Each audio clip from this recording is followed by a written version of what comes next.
Good evening and welcome to MxCC News. I'm your host, Quinn Pramager.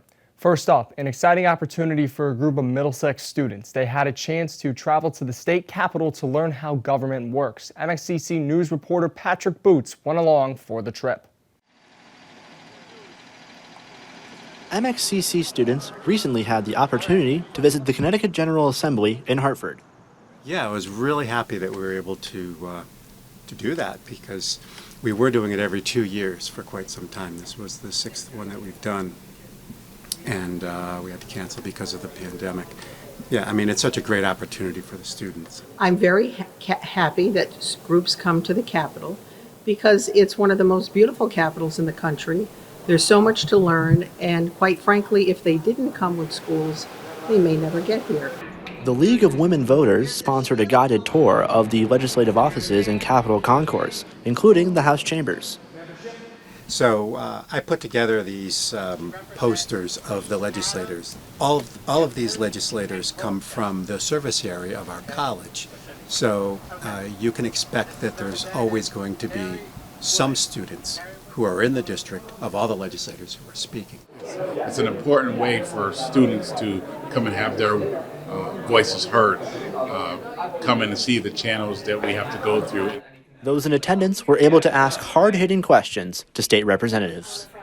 You know, students have this experience. They think they learn a lot. They see the passion of the legislators. I came on this tour because I wanted to kind of just educate myself better. MxCC also partners to offer a student legislative internship. They get to understand the political relationships and the social relationships, and it's such a hands-on program. They work for their legislators and they sit in on public hearings. We've had a few that have written bills, and a couple of them I know for sure became law. It's great to see all the kids here today. I hope they get involved because there is a lot of work to do up here, and it's a great experience. The trip was co-sponsored by Senate and the 4 Cs. And to top the day off, the students had lunch with their legislators. Reporting at the Connecticut State Capitol, I'm Patrick Boots, MxCC News. This was the first time since the pandemic that the students were able to make the trip to the Capitol. One of the most recent events that happened at MxCC was the Red Moon Fest, put on by Rick Erickson and Kim Hogan on October 1st. It featured a variety of things for everyone. Take a look. The Red Moon Fest is an event that MxCC has been holding for the last 11 years. This year it was held on the top floor of Chapman Hall, and it featured something for everyone. This included beer and wine tasting, live musical entertainment by the Steppin' Out Band, and an assortment of freshly made brick oven pizzas. The masterminds of this event were interim campus CEO Kim Hogan and digital media professor, as well as the founder of the event, Rick Erickson. Well, when it first started, I'd have to travel back 11 years. It was definitely a festival. We wanted it to have a festival sort of vibe, although over the years it switched into a gala to become a little bit more, not so much festival. But right in the beginning, we were really conscious. We wanted it to actually be sort of an event that was hosted, made, and grown in Connecticut.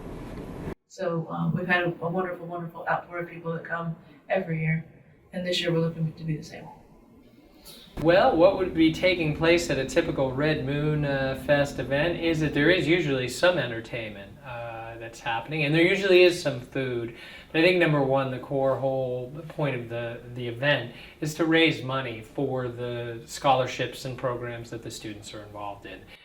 We have raised over $250,000, so $250,000 over our time that has gone to students, directly to the students here at our local college, and we hope to add to that tremendously this time. We really like the idea of a musical emphasis. We each year pick a program that we will raise specific funding for. This year is the honors program, so it's really comes in to be a good event. The Red Moon Fest, much like other years, was a huge success and got a very good turnout from all members of the community. From professors to friends, everyone came together and had a great time. This event has both a very bright present and future. Quinn Pramager and Corey Woods, MxCC News. Looks like a great time. Those pizzas look amazing. Did you know that MxCC has a Vision and Eye Center downstairs in Chapman Hall? It's available for students, faculty, and the public. MxCC News reporter Malachi Carrero takes us there. The MxCC Vision and Eye Center program has been running for 34 years. It is located downstairs of the Chapman Hall building. Anyone is welcome to go and get a free cleaning or adjustment and even lenses at an affordable cut rate price. We also offer free adjustments and cleanings to our students, our staff, our administrators, the general public, to anybody who is available. And whether we'd love to provide folks with the eyewear they need in our operating clinic, in our student-run clinic, but even if someone didn't purchase the glasses here, we can certainly help them out with cleanings and adjustments. Working with the highest quality frames, highest quality lenses and coating technologies, the latest designs in eyewear. Generally, our prices tend to be anywhere from 30 to 60% less than outside clinics, which serves as a benefit to our students, as our faculty, our administrators, the general public. We really strive to provide the very highest quality in lenses, technology, frames, those types of things. But it does take longer because it is student run, so we certainly welcome, again, students from the Connecticut State Community College System, our faculty, our administrators, and quite frankly, anybody in the general public is always welcome to come as well. My favorite is we once had a fire drill, and as they were clearing out the building here, some of the firefighters, the local firefighters, came through and said, "Boy, what is this place?" And they looked around and loved it, and so now we actually take care of other folks in the community. A second-year student here in Middlesex, in the optical. What we are doing here, basically, everyone who comes for that program will become a licensed optician. When I started that program, I had zero experience of optical business and I didn't know basically anything. So that program really helped me to understand how it works with glasses, how optically help people to see better. So I really recommend that program to everybody who would like to be in optical business. I was a student back in '92, graduated from the program here. And so we wanted to make the clinic more relevant, more up to date, for the students can feel more like they're in their environment at their job. So our ophthalmic design dispensing program, which is a long word for eyewear program, we interact with the public to help them see, to help improve their lives, to help improve the quality of their lives, not only for them, but their family members, their friends. And so that's what we do here. We interpret the prescription taken from the doctor, and we offer advice on what can give them the best vision. And then obviously the frames are part of the fashion, so you can have some fun with that, some funky shapes, colors, sizes. So you're putting together fashion and health, and again, improving the quality of people's lives. This is a great opportunity for students, staff, and family to come to this program, as well as helping the students improve their skill sets. This is Malachi Carrero reporting for MxCC News. The Eyeglass Clinic hosted a grand reopening yesterday to show off the renovations and all the new designer frames. Still ahead on MxCC News, we're visiting a local tattoo shop to hear how the owner managed to salvage her business and thrive during the pandemic. Plus, a local ferry that's giving people a quick option to get across the river. We'll show you still ahead.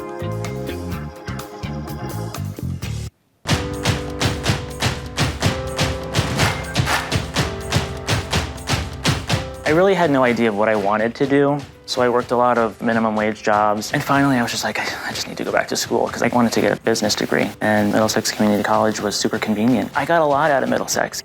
I never thought I would have reached this far with my associate's degree. It allowed me to buy a house. I was able to get married. It was a dream. In times of uncertainty, when everything changes, take control of your future at Middlesex Community College. Take courses to transfer or start a new degree. Middlesex is determined to help you succeed. Worried about paying? Save thousands on tuition over university costs, and flexible payment options are available. Take control of your future at Middlesex Community College, the way forward. Register now at mxcc.edu.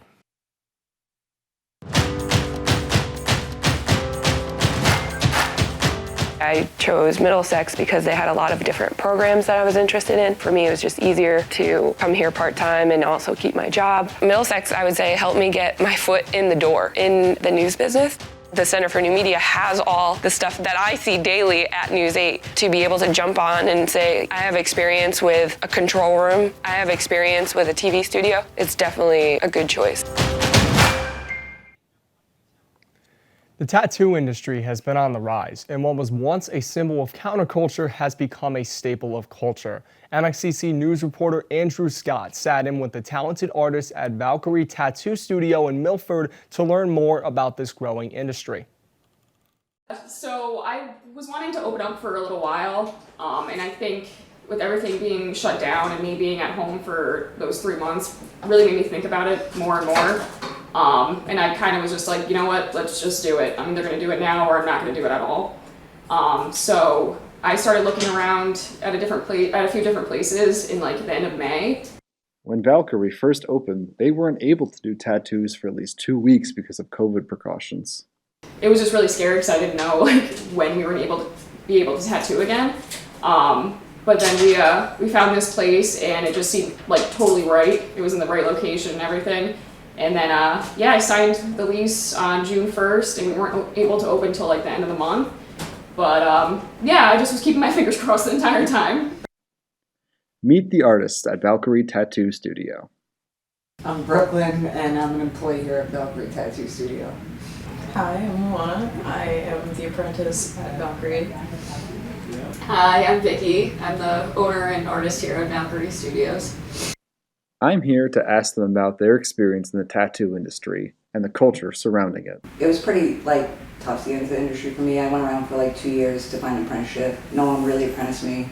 And then I was actually at a rave one night, and that was how I met the boss of the shop that I worked in and got my apprenticeship when I wasn't even looking for it, so it was kind of funny. I've been getting tattooed by Vicky for almost 6 years, and she actually did my first tattoo. I, even back then, asked her, almost every other time I've been tattooed, I'm like, hey, whenever you want an apprentice, let me know.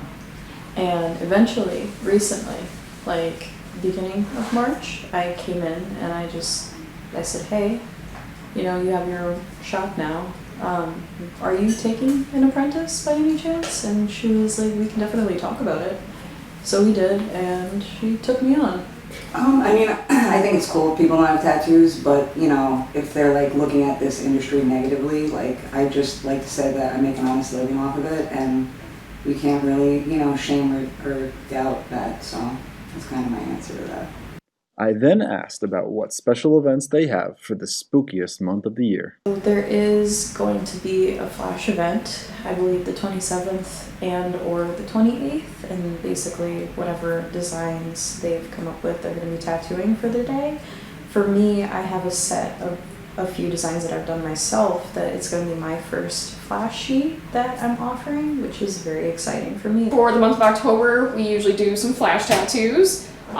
Which is a lot of fun. We take a few days towards the end of the month, and we'll do limited designs, all Halloween related, and they're at a reduced price. This has been Andrew Scott, wishing everyone a happy Halloween.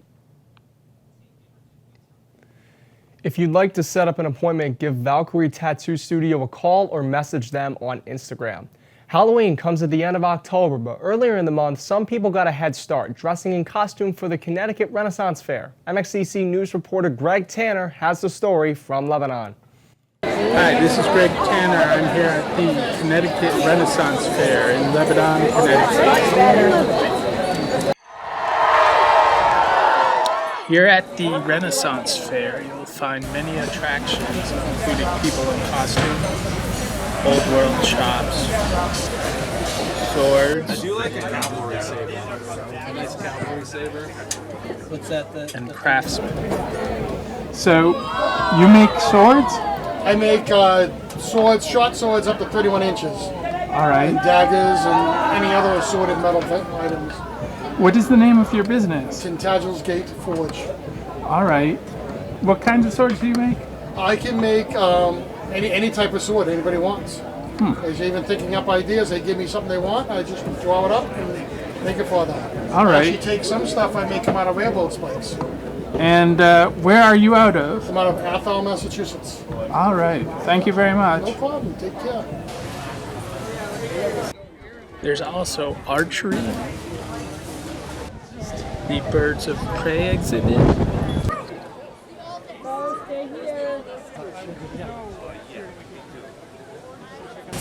armored combat,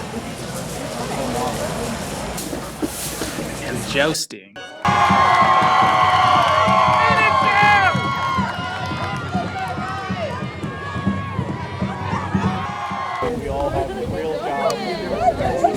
So how did you learn to joust? So about 22 years ago, I went to do a merit badge at the New York Renaissance Fair. All right. I met that gentleman right there. All right. And ever since, I've been training to joust. I took my first hit at 14 years old. Oh, wow. From the Renaissance Fair in Lebanon, Connecticut, this is Greg Tanner. Back to you. Thank you, Greg. It's nice to see people jousting on horseback. Connecticut is home to the country's oldest operating ferry service. We'll take you there next.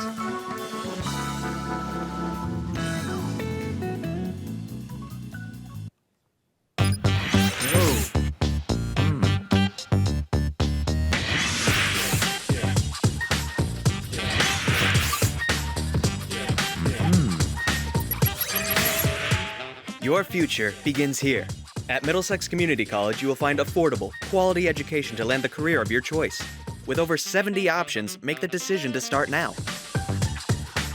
Visit MxCC.edu to get started today.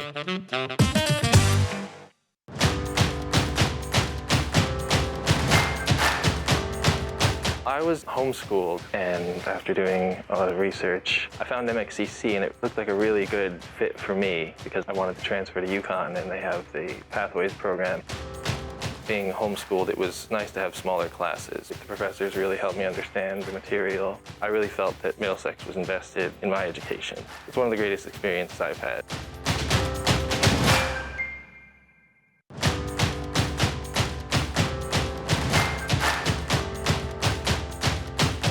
So the reason I chose the Middlesex Veterinary Technology program was because of all the opportunities it had with Piper Olson Veterinary. There's no other place where you would have access to that.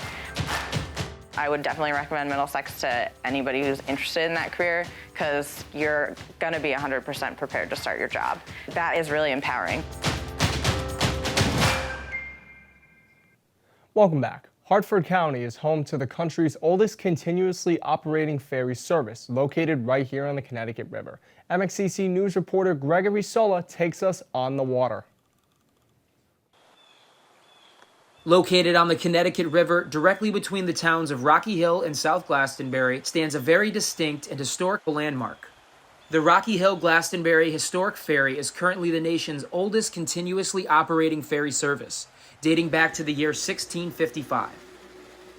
You know, the history, the uniqueness of this, being a tug and barge operation, it's very unique. There aren't very many ferries that operate like this.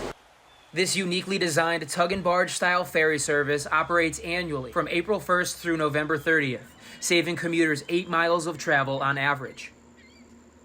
If you're looking to get from South Glastonbury to Rocky Hill, you'll save a bundle of time taking this versus having to go all the way up to the Putnam Bridge or down to the Argonian Bridge. That's something a lot of the people right in the area don't even realize. Crossing the Connecticut River presents more of a challenge for cyclists and pedestrians. With less available crossing options, the historic ferry service provides a scenic solution to commuters traveling between Hartford and Middletown on bike and on foot.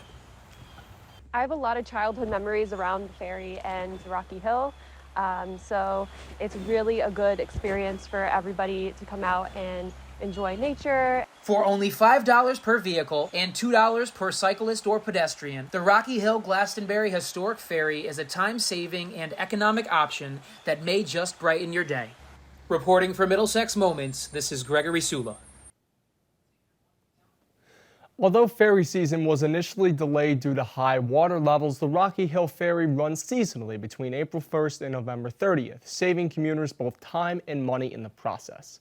That's all the time we have tonight. We'll be back here in a few weeks bringing you more stories from around our community. This is Quinn Pramiger from the MxCC News Studio. Good night.